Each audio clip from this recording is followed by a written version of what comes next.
Dominic ने medical store पर पैसा देकर अपनी दवाइयां ली और पलटकर वो सड़क के दूसरे किनारे खड़ी अपनी कार में पहुंचा और दरवाजा खोला तो देखा उसका 6 साल का बेटा जोजो कांच में देखते हुए किसी से बात कर रहा था।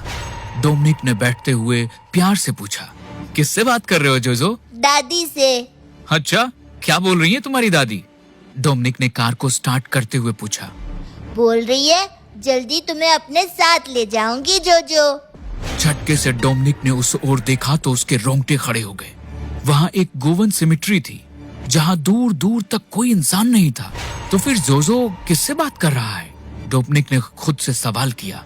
तभी जोजो ने हाथ हिलाया और बोला, बाय दादी। फिर खिलखिलाकर हंस पड़ा। दादी ने मुझे फ्लाइंग किस दी। देखो अब तो वहाँ दादी की कितनी सारी फ्रेंड्स भी आ गई। यही रहती है वो दादी के साथ। मुझे भी दादी इनके साथ ले जाएगी। सुनकर डोमिनिक कांप उठा। उसने अच्छे से नजरें दौड़ाई मगर सिमेट्री खाली थी। उसे लगा जोजो की इमेजिनेशन होगी। इस उम्र के बच्चे कल्पना की दुनिया में खोए रहते हैं। ये सोचकर डोमिनिक कार ड्राइव करने लगा। जोजो चलती कार से देख रहा था बहुत से मरे हुए लोगों के बीच खड़ी दादी उसे हाथ हिलाकर बाय कर रही थी। अगले दिन डोमिनिक जोजो को घर ले जाने के लिए पंजिम पब्लिक स्कूल गया तो उसके पैरों तले जमीन खिसक गई। आपकी बेटी को तो उसकी दादी ले गई। सुनकर डोमिनिक फट पड़ा। मेरी माँ को मरे 10 साल हो चुके हैं, फिर वो कैसे मेरे बेटे को स्कूल से ले जा सकती हैं? सुनते ही मैनेजमेंट में हाहाकार मच गया। गोवा पुलिस को बुलाया। तभी डोमिनिक के दिमाग में आया, दादी कल भी जोजो ऐसा ही कह रहा था, कहीं वो। तुरंत डोमिनिक अपनी कार में बैठा और पागलों की तरह ड्राइव करता हुआ गोवन सेमेट्री में पहुंच गया। वहाँ चारों ओर मौत का सन्नाटा पसरा था। डरते हुए उसने जोजो को पुकारा। कहीं दूर से उसे जोजो की आवाज सुनाई दी, डैडी ढूंढो मैं कहाँ हूँ। तुरंत डोमिनिक आवाज की दिशा में दौड़ा। नई पुरानी कब्रों के बीच में गिरता पड़ता डोमिनिक एक जगह पहुंचा तो उसके हाथ पैर ढीले हो गए। उसने देखा इस वीराने कब्रिस्तान में जोजो एक कब्र के पास बैठा होमवर्क इस तरह से कर रहा था जैसे कोई होमवर्क करने में उसकी हेल्प करा रहा हो। जोजो डोमिनिक को देखकर बहुत खुश हुआ और बोला, देखो दादी, मैंने कहा था ना डैडी मुझे ढूंढ लेंगे। घर पर भी जब हम हाइड एंड सीक खेलते हैं डैडी हमेशा मुझे पकड़ लेते हैं। डोमिनिक का गला सूख गया ये सोच करके, कौन है यहाँ? किससे बात कर रहा है जोजो? डोमिनिक ने अपने सूखे होठों पर जबान फेरी और बोला, जोजो मम्मी घर पर परेशान हो रही होंगी बेटा, घर चलो। जोजो ने होमवर्क करते हुए बोला, अभी दादी मुझे होमवर्क करवा रही है ना, अब बाद में आना।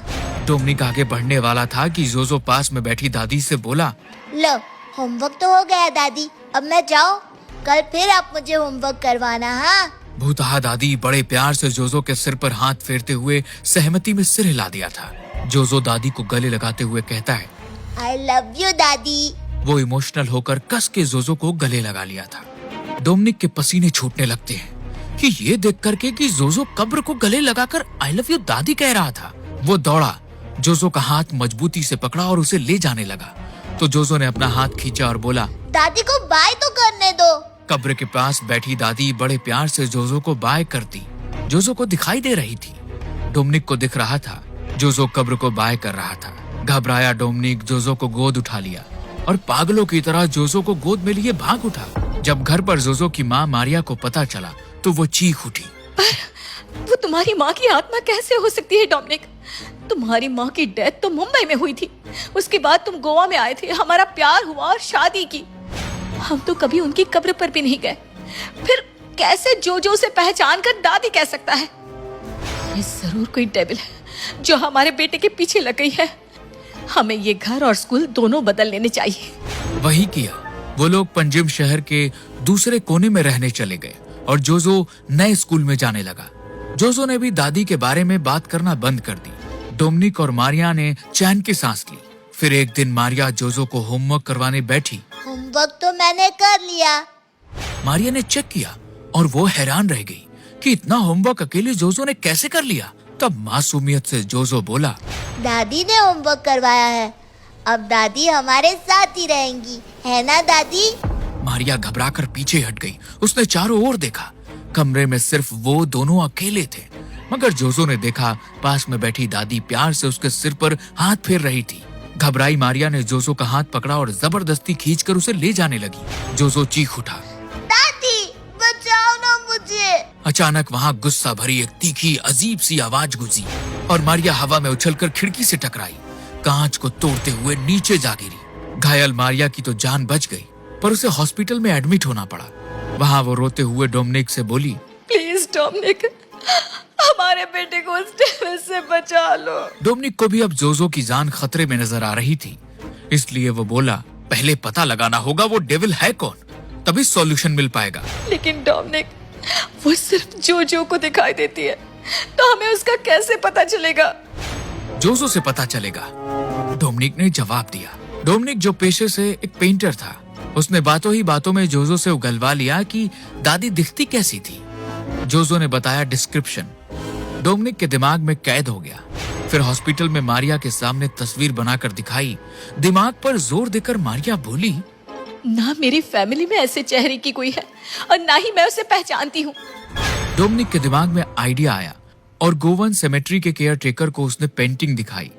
केयर टेकर ने लुइस आंटी को तुरंत उसे पहचान लिया, क्योंकि एक दिन पहले उसकी बहू की भी मौत हुई थी। वो लुइस आंटी की कब्र पर ले गया तो डोमिनिक के पसीने छूट गए। ये वही कब्र थी जिसे गले लगाते और आई लव यू दादी कहते देखा था। अब ये कंफर्म हो चुका था, डोमिनिक राइट ट्रैक पर था। डोमिनिक ने सेमेट्री के रजिस्टर से एड्रेस लिया और लुइस आंटी के घर पहुंचा तो चकरा गया। घर खंडहर हो चुका था। डोमिनिक ने आसपास में पूछताछ की तो लुइस आंटी का नाम सुनते ही वो यूं घबरा गए जैसे भूत देख लिया हो और कुछ बताने की जगह मुंह पर दरवाजा बंद करने लगे। ऐसा क्या है जो लुइस आंटी के नाम से इतना डर रहे हैं? डोमिनिक सोच में पड़ गया। फिर डोमिनिक ने दूसरा रास्ता पकड़ा। पंजिम नगर पालिका से डोमिनिक लुइस आंटी का डेथ सर्टिफिकेट निकलवाया और पता चला लुइस आंटी ने आत्महत्या की थी। और जब वो जगह और डेट देखी तो डर से डोमिनिक चक्कर खाकर गिर पड़ा था। जिस दिन जोजो पैदा हुआ था उसी दिन और उसी हॉस्पिटल में लुइस आंटी ने आत्महत्या की थी। क्या कनेक्शन था इन सब का? ये सवाल डोमिनिक के सामने खड़ा हो गया था। डोमिनिक ये बताने के लिए मारिया के पास पहुंचा तो देखकर डर से कांप उठा कि मारिया के हॉस्पिटल बेड के चारों ओर सेमेट्री की आत्माएं खड़ी थी, जो अब उसे और मारिया दोनों को दिखाई दे रही थी। डोमिनिक को देखकर मारिया चीख पड़ी, डोमिनिक, जोजो को बचा लो, उसकी जान खतरे में है। डोमिनिक तुरंत पलटकर भागा और उस डॉक्टर के सामने पहुंच गया जिसने लुइस आंटी का ट्रीटमेंट किया था। डोमिनिक ने उसे बताकर अपने बेटे की जान की भीख मांगी तो उस डॉक्टर ने राज खोला, जिसे जानकर डोमिनिक अंदर से हिल गया। डॉक्टर ने बताया, लुइस की एक ही बेटा था जिसकी पत्नी के प्रेग्नेंट होने के कुछ दिनों बाद उसकी डेथ हो गई थी, लेकिन डिलीवरी से पहले लुइस आंटी को पता चला उसे खुद कैंसर हो चुका था, वो बचेगी नहीं। ये बात उसने अपनी प्रेग्नेंट बहू से छिपाई, लेकिन डिलीवरी के दौरान बहू की डेथ हो गई, पर जो बेटा जन्मा वो बच गया था। लुइस इस टेंशन में भी कि उसके मरने के बाद पोते का क्या होगा। उसी दिन तुम्हारी वाइफ मारिया की डिलीवरी हुई थी, लेकिन बच्चा मरा हुआ पैदा हुआ था। तब लुइस आंटी को एक रास्ता सूझा। उसने अपने पोते को तुम्हारे मरे बच्चे से बदल लिया ताकि उसका भविष्य बन सके। जब इस बात का पता हॉस्पिटल को पता चला तो लुइस ने आत्महत्या कर ली। तब हॉस्पिटल अपनी रेपुटेशन बचाने के लिए चुप रह गया। अब डोमिनिक को सारी बातें समझ आने लगी कि लुइस की आत्मा सेमेट्री में भटकती थी। लेकिन उस दिन मेरे साथ जोजो को देखकर लुइस आंटी समझ गई कि जोजो उसी का पोता था, इसलिए वो अपने पोते के पीछे लग गई। अब डोमिनिक को याद आया कि पहले दिन जोजो ने कहा था कि दादी जल्दी उसे अपने साथ ले जाएंगे। पैनिक्ड डोमिनिक घर के लिए दौड़ा। पहुंचा तो उसके होश उड़ गए। जोजो छत की मुंडेर पर खड़ा था, जैसे कूदकर अपनी जान देने वाला हो। डोमिनिक चीखता हुआ छत पर दौड़ा और जोजो को जकड़ लिया। अगले पल डोमिनिक चीखकर अलग हो गया।